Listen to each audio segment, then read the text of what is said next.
बर्तमान समय पाणीपाग विभाग पक्षर मिलता लाटेस्ट खबर अनुजाई नुआ वर्षर प्रबल शीत 12 जिला को येलो वार्निंग जारी कला पाणीपाग विभाग। राज्य में एवं प्रबल ठंडा अनुभूत होउछि। घन कुड़ी सहित शीत लहरी जनजीवन को अस्तव्यस्त कर पकाउछि। एथि सहित नुआ वर्षर 12 जिला को शीत लहरी और घन कुड़ी पर येलो वार्निंग जारी करछि पाणीपाग विभाग। राज्य उपर कौनसी सक्रिय जलवायु प्रक्रिया नथिबारु तापमात्रा रे विशेष परिवर्तन हेबो नाही। तेबे आसंतु आज संध्यार पाणीपाग खबर उपर नजर पकाइबा, किंतु ता पूर्वरु वीडियो को गोटे लाइक करंतु एवं वीडियोटी को आपण मानको सांगसाथी मानको अधिकरु अधिक मात्रा रे शेयर करंतु।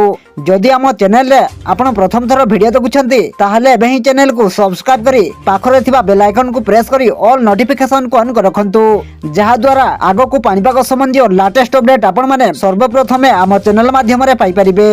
पाणीपाग विभाग पक्षर प्रकाशित रिपोर्ट अनुसार आसंता 5 दिन में राति तापमात्रा 2 ରୁ 3 डिग्री बढ़िबार संभावना रही बोली आंचलिक पाणीपाग विज्ञान केन्द्र पक्षर सूचना दिया जाइछि।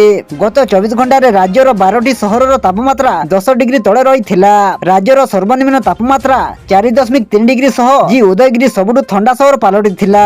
फुलबाणी 6 डिग्री, झारसुगुड़ा 6.2 डिग्री, सिमिड़ीगुड़ा और Daringbadi 7 degree, Koraput 7.1 degree, Rourkela 8.5 degree, Nabarangpur और सुंदरगढ़ 8.8 डिग्री एवं भवानीपाटना और अनुगुड़ 9 डिग्री तापमात्रा रेकर्ड करा जायछि। सेहिपरि आसंता 5 दिन अर्थात जनवरी 4 तारिख पर्यंत राज्यर विभिन्न जिले में घन कुड़ी देखा देबो। बुधवार और गुरुवार अर्थात आज और आसंता काली बालेश्वर, भद्रक, जाजपुर, केन्द्रापड़ा, कटक, जगतसिंहपुर, पुरी, खोर्धा, सुंदरगढ़ एवं मयूरभंज अत्याधिक घन कुड़ी ने येलो वार्निंग जारी कर जाइछि। शुक्रवार और शनिवार जगतसिंहपुर एवं केन्द्रापड़ा जिला को घन कुड़ी वार्निंग जारी करछि पाणीपाग विभाग।